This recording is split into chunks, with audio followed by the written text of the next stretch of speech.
5-10 seconds whenever you guys are ready. Okay. And y'all know, I'm going to remove y'all now, but y'all will know when you're back in. And just be ready. I'll go right after you see that MSM ID, the 22-second video. Just kind of be ready to go after that. Okay. It may feel kind of sudden, but the editing will clean it up, I promise. Okay. Cool. All right.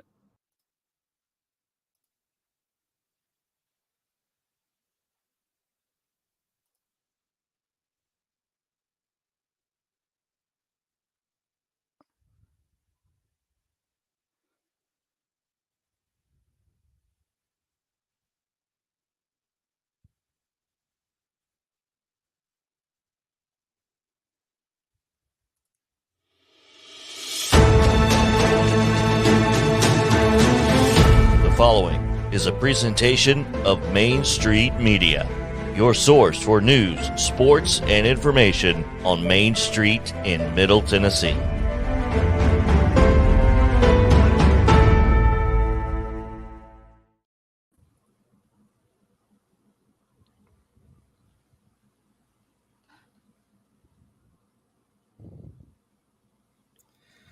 Welcome in to another episode of Main Street Preps this week. It's been a while, so I hope we still remember how to do this, but I'm Russell Vannozzi, joined as always by Tyler Palmateer. And summer is winding down, Tyler, and football season is here, and we are going to talk about it. Yep, we are. This is our season debut, so let's get it going. It's nothing short of a full week here. Yeah, absolutely. And I'll tell you what, when I was growing up and going to school, part of me always hated August here in Tennessee because that's when school starts. But the consolation was always the start of football season, high school, college, and then the NFL. And I still feel like that in a certain way because our job schedule kind of still is on the school calendar. And so this is the nice consolation here in August that summer might be over, but we've got action. It's going to be a great week. A lot of great games to talk about, Tyler, and we're going to have a guest on here in just a few minutes too. But man, after kind of weeks of 7-on-7s and practices and scrimmages, we're finally going to get some clarity in these next couple weeks, exactly what some of these teams are made of and exactly who, has a real chance to have a great season. Yeah. I mean, I agree with you, but I've always been of the opinion, we'll get some clarity the first couple weeks, but this first week is, for some teams it's scrimmage, 1B.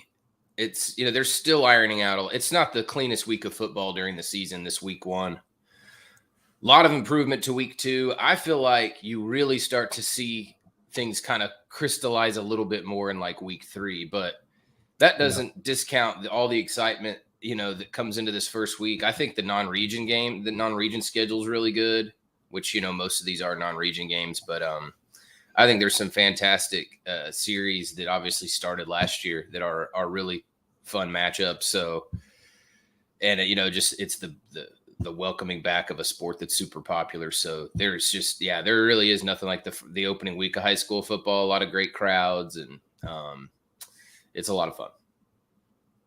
Yeah, I think you're right about week 1, especially for teams that have a new coach. Maybe they've got a new quarterback.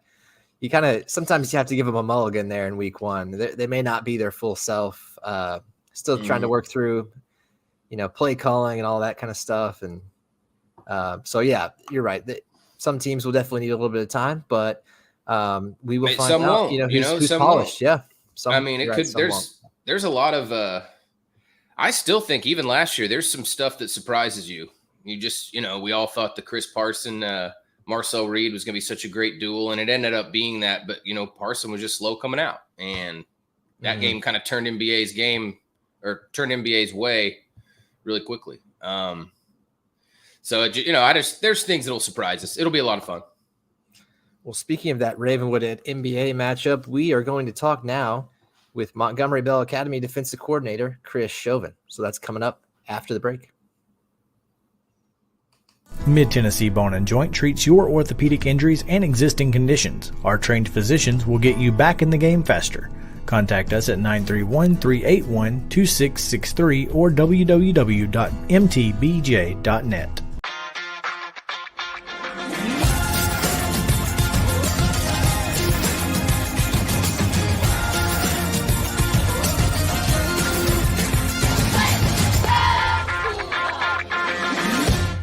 Hey folks, while we take a quick break from the show, I want to tell you about our friends over at Custom Stone Handlers in downtown Columbia.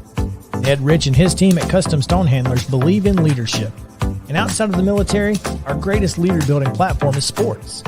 Custom Stone Handlers proudly encourages young people to get in the game.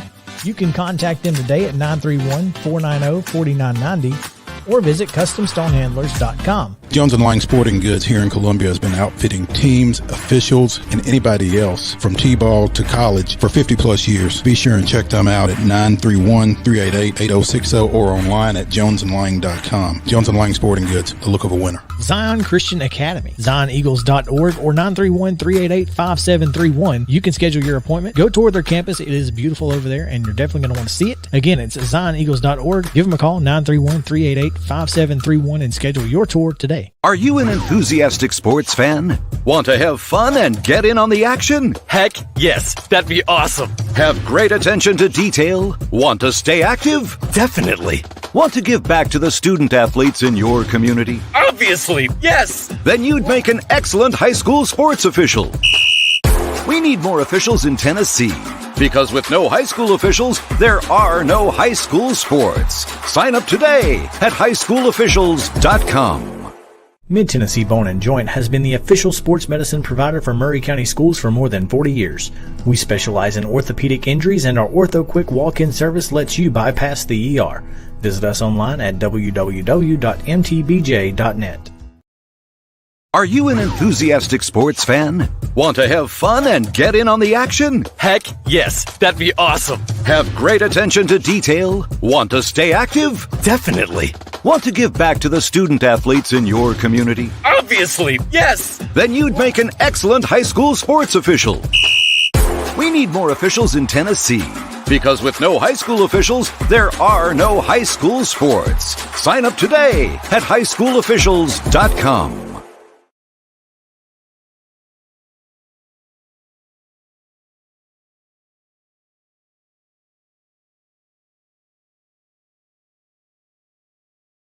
Time to welcome in Montgomery Bell Academy defensive coordinator Chris Chauvin, and he's joined us by video today. Chris, how are you?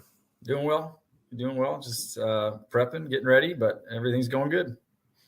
Yeah, I'm sure it's an exciting week for high school football coaches and teams just all across the region here. But you guys are getting started this Friday at Ravenwood. Should be a great game there. Coming out of the preseason, what do you just kind of make of where the team stands heading into this first week here? Doing pretty good. We had good fall camp, good preseason. We didn't really suffer any injuries, which is always that's the name of the game, I guess, now, is to stay as healthy as long as you can. But we're starting healthy. Had a good camp at Swanee. We go up there for about 4 or 5.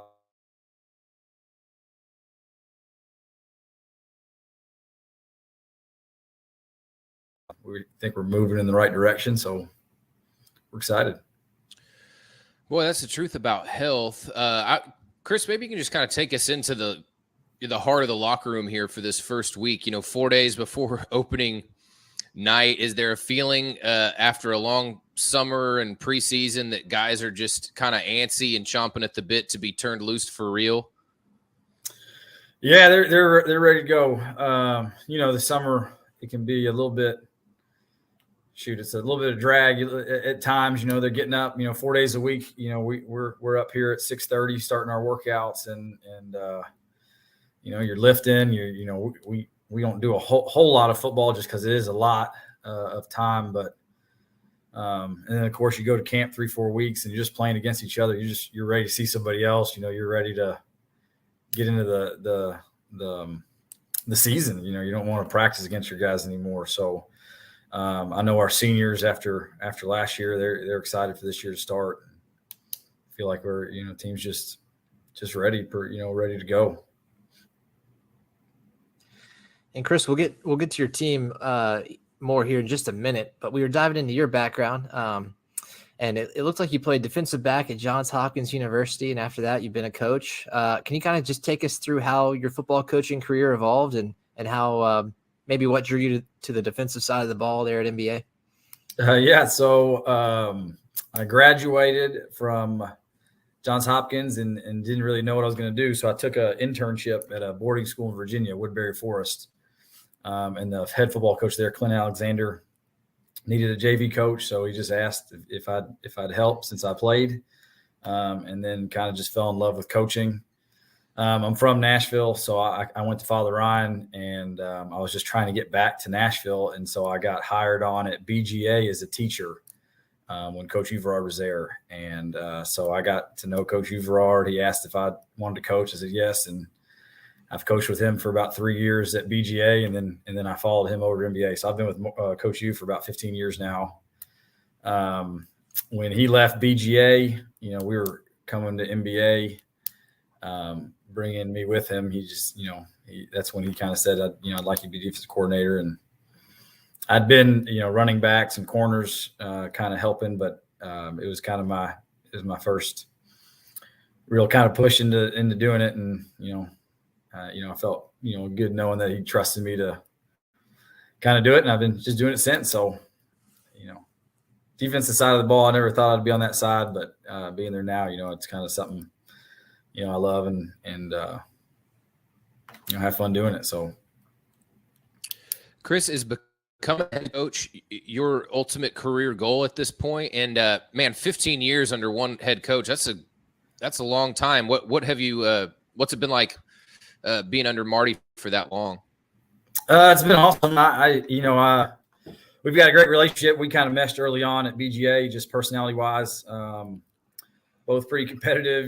We played a lot of basketball and do a lot of things like that together. But a lot of what I do coaching wise and how I see things is from talks with him on the offensive side, defensive side of the ball. So he's really been a huge influence in my coaching career. Obviously, been with him so long, and I guess at some point, I guess I'd be interested in being a head coach. But I enjoy right now where I'm at, and I enjoy coaching for with him and for him. So he's been awesome.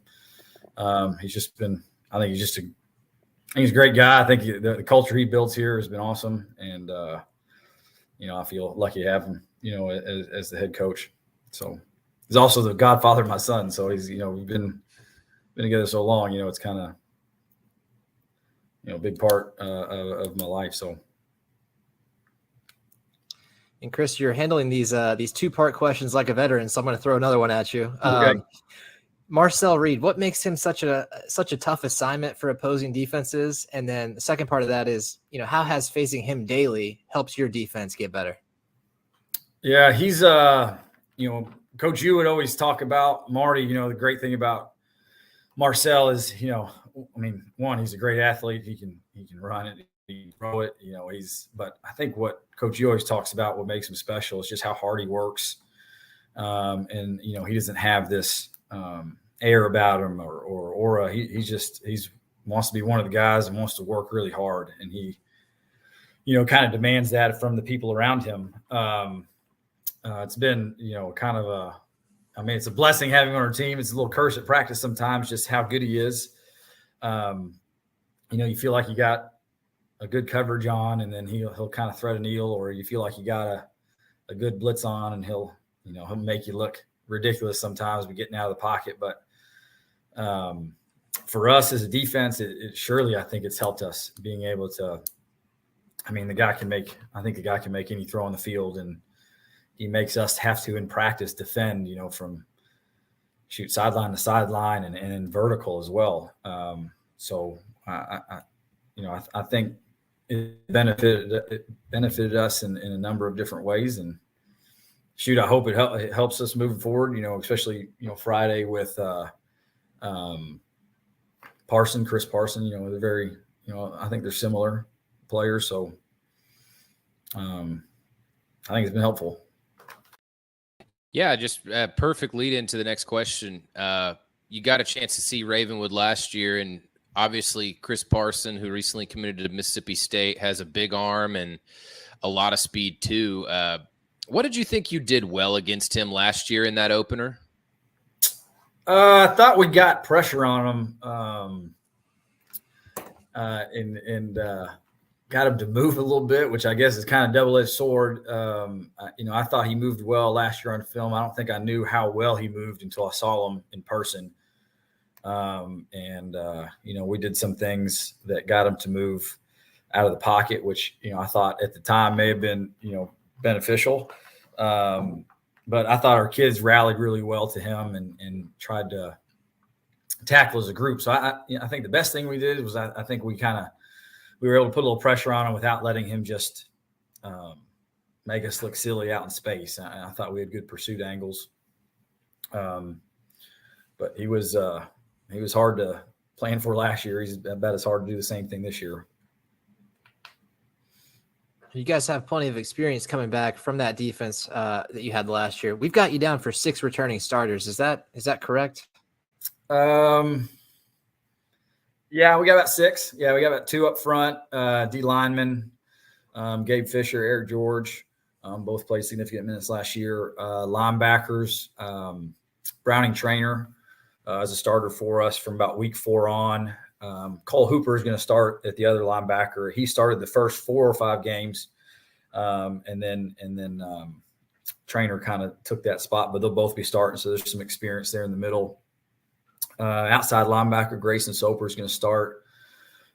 He started about game 4 for the remainder of the year, and then the secondary we got 3 guys that have had experience between Alan Young, Payne Daniel, who's our safety. He started the last 2 years and had a lot of playing time sophomore year, and then Caden Maddox started the first handful of games and has a lot of experience at corner. So feel like we got a lot of guys coming back that understand what we want to do and how we want to do it, and so just trying to put it all together. Hey, Chris, thanks. We got one more question for you, but a lot of great insight today from you from a good, a defensive coordinator perspective. Let's talk about Eric George a little bit. I was talking to Marty at the scrimmage against Independence, and Eric, who's the son of Eddie George, looks, and I believe is listed at a few inches taller than last year, maybe 1.5 or something like that is what Marty said. But his dad, Eddie, didn't attend Ohio State out of college. He went to a prep school and I guess experienced kind of a similar growth spurt. I mean, can Eric's maybe additional size help him get on a few more college radars? And could you maybe talk about what you expect from him this season? Yeah, I think for sure as he gets more and more film, I think he's gonna blow up more than he has. But with him, it's he was early on a running back, and we moved him to D line, and so he last year he was a big learning experience, having to play and kind of learning how to play that position. It's it was a little hard for him, and this year all summer he's had the experience. So I think what he's really learning to do is how to play physically. He's always been, he's had his dad's feet a little bit. He always had good feet. He had good hands. He can flip and run and make you look. He can make you look silly kind of in a pass rush situation. But what we've been trying to get him to understand is that we're not going to be able to pass rush unless we get some run stops. And so that's kind of what has been his focus on. So I think he's done a great job of learning how to anchor down. He's definitely finally using his hands a little bit more. And I mean, if you saw the bottom half of him, his legs are massive.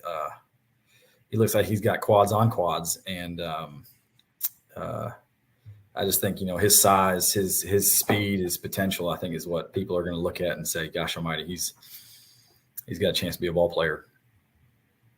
We'll definitely have our eyes out for him this year, and really the whole NBA team in general, coming off of that runner-up finish there in Division II Class AAA. Chris, we really appreciate you joining us on short notice here, especially on a game week, and good luck this Friday against Ravenwood. Yeah, I appreciate it, guys. Thank you.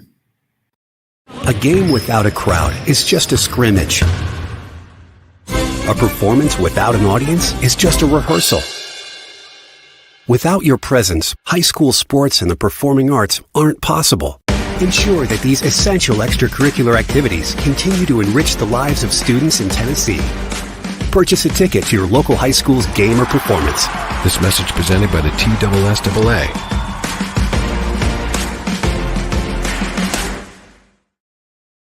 Mid-Tennessee Bone and Joint treats your orthopedic injuries and existing conditions. Our trained physicians will get you back in the game faster. Contact us at 931-381-2663 or www.mtbj.net.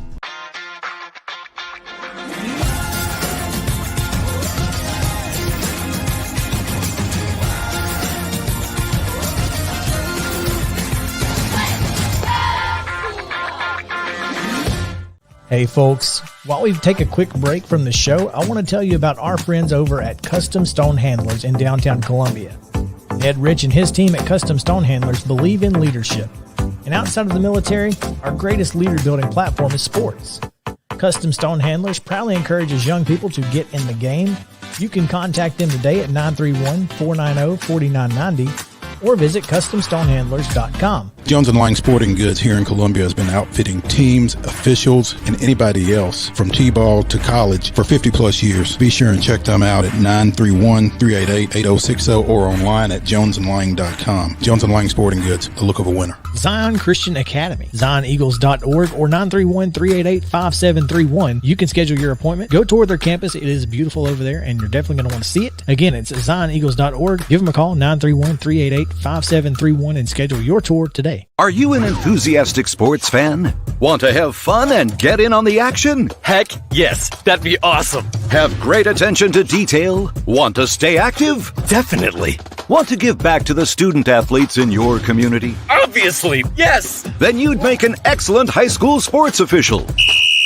We need more officials in Tennessee. Because with no high school officials, there are no high school sports. Sign up today at highschoolofficials.com. Mid-Tennessee Bone and Joint has been the official sports medicine provider for Murray County Schools for more than 40 years. We specialize in orthopedic injuries, and our Ortho Quick walk-in service lets you bypass the ER. Visit us online at www.mtbj.net.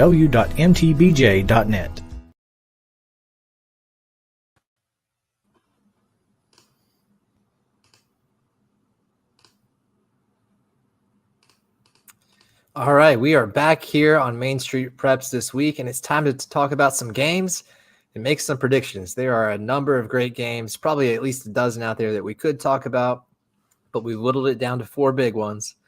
Tyler, let's start it off with Cane Ridge at Pearl Cone, which kicks off the season Thursday night here in Nashville. Yeah, I think that's such an awesome series just because, you know, those are of the larger schools. Those are, well, I shouldn't say larger, but they're obviously 2 of the class programs in Metro.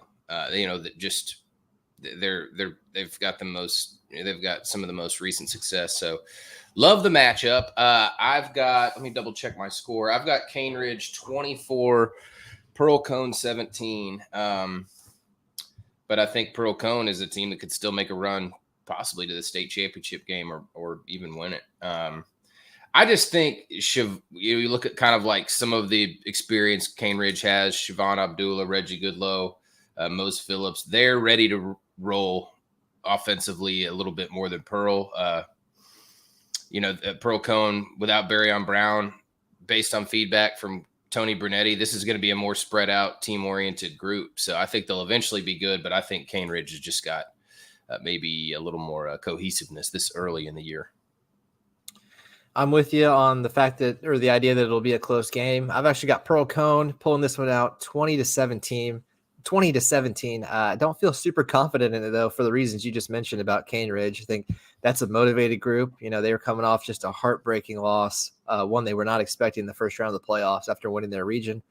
Pearl Cone right now is a little dinged up. They've got some injuries. It's unclear whether running back Malachi Cromwell or wide receiver Darius Reed are going to be available for that game on Thursday. And if they don't have those guys, it's going to be tough. But Pearl Cone's got quite a bit of depth, and they showed last year in this same game, like you said, they didn't have Brown, and they rolled on just fine. So I've got the Firebirds taking that one, but really wouldn't be shocked either way. Defensively, Pearl Cone's been really good in the preseason. I mean, this could be a toss-up. I mean, I think Pearl's going to be really good on defense. Yeah, so we'll see. Next up, we've got Independence at CPA.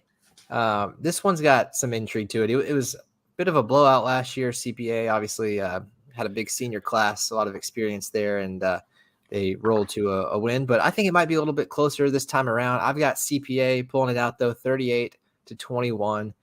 Couple interesting storylines to note. Independence breaking in a new coach and Scott Stidham, and also a new quarterback.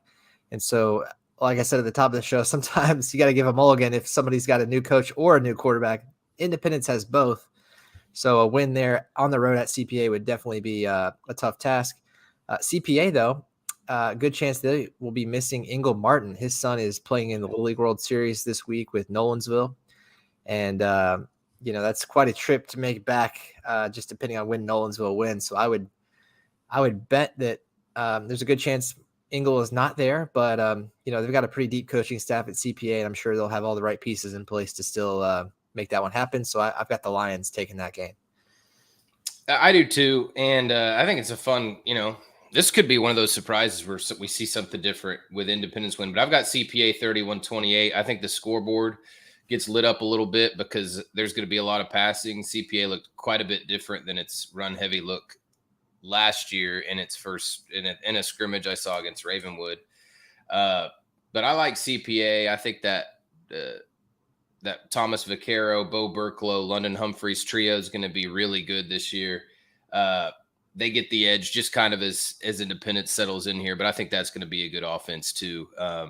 That's sort of my theme. I think week one, more experienced teams, or maybe whoever brings back maybe a better core is going to kind of have the upper hand. That's pretty common though.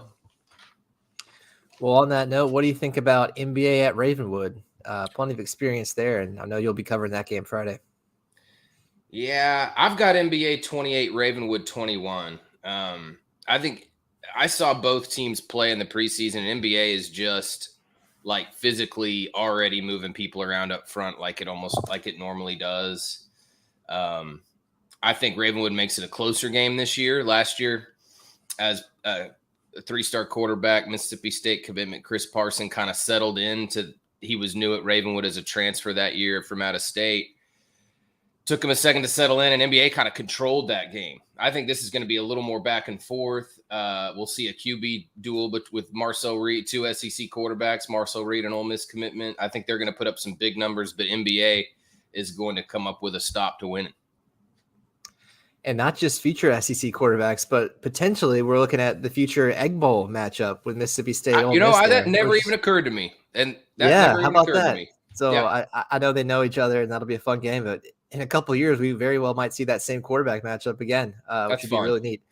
But I like the physicality of NBA. You posted some videos about that from their scrimmage, and I think that'll make a difference, especially if they can get that push up front on both sides. So I've got NBA taking that one 35-28.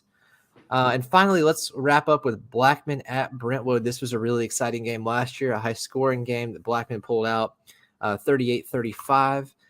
Brentwood, they lost quite a bit to graduation. Meanwhile, Blackman has kind of a returning core, especially on offense, quarterback Jack Reisner, wide receiver Justin Brown, who's also going to Mississippi State, and tight end Ben Marshall, who just committed to California. That offense was explosive last year in Chandler Tigers' first season at the helm, and man, it seems like they've got a chance to be just as good, if not better, this time around. So I like Blackman in this one, but still a close game. Brentwood, you never really can completely count them out. That's just a team that seems to reload every year. But I've got Blackman taking this one 28-24. What about you, Tyler? Same 4-point margin, same victor. I've got Blackman 35, Brentwood 31. That core offense returning there, like you said, shouldn't. No reason to think it's going to take a step back or miss a beat. Could even improve. I think Brentwood keeps it close with defense because Blackman still has to prove that it can shore up, a unit that gave up a lot of points in last season. So I think that's how the game stays close. I think Brentwood gets some points off, and we see kind of another fun game here. That was a hard one to pick. I think Blackman will win, but that's a really interesting matchup. Yeah, definitely. And for all of our picks for this week, from all of our staff members, you can find that at mainstreetpreps.com. We'll be doing a staff-wide pick 'em just like we did last year and see who can be the most accurate throughout the season. Hopefully it'll be one of us, but could be any of our coworkers too. So stay tuned for that. Thanks for joining us today on Main Street Preps this week, and be sure to be following all of our high school football coverage this Friday at mainstreetpreps.com.